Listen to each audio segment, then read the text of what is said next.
Mummy जी, उन 20,000 रुपयों का हिसाब दीजिए जो हम आपको हर महीने अब खर्च के लिए देते हैं।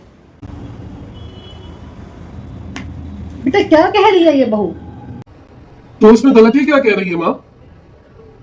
हिसाब तो बाप बेटे के बीच में भी हो जाता है। फिर आप तो मेरी माँ हो, और जब मैं इतनी मेहनत से कमा रहा हूँ तो हिसाब देना तो बनता ही है ना। कल को मुझे भी तो पता चलना चाहिए ना कि मैं कहाँ कितना खर्च कर रहा हूँ, आपको कितना जरूरी है देना, कितना जरूरी नहीं है देना। अच्छा, तो अब तुम लोगों को हिसाब चाहिए ना? लिखो। बताइए। 5,000 रुपए का राशन, 4,000 रुपए का बिजली का बिल, 3,000 रुपए की मेड और 3,000 रुपए ही तुम्हारी महीने भर की साग सब्जी के, 2,000 रुपए की मेरी दवाइयां आती हैं।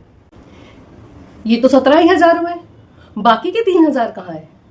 और हाँ, 1,000 रुपए जो मेंटेनेंस के जाते हैं ना सोसाइटी के, वो। बाकी मुझे अभी याद नहीं आ रहा है बेटा। जब याद आएगा बता दूंगी, तब अपनी डायरी में लिख लेना। देखा, मैंने नहीं कहा था तुमसे कि ये तुम्हारे पैसों को चुराती हैं और चुरा के तुम्हारे छोटे भाई के पास भेजती हैं।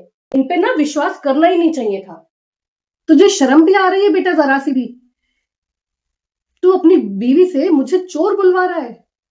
जब मैंने बोला था कि मैं घर का हिसाब कर लूंगी, तब तो आपने फौरन मना कर दिया था कि नहीं बहू, तुम कैसे कर पाओगी घर का हिसाब, अभी नादान हो, तुम्हें समझ नहीं है, बाहर सब कुछ महंगा मिलता है, मैं तो होलसेल में से लाती हूँ। अब क्या हुआ?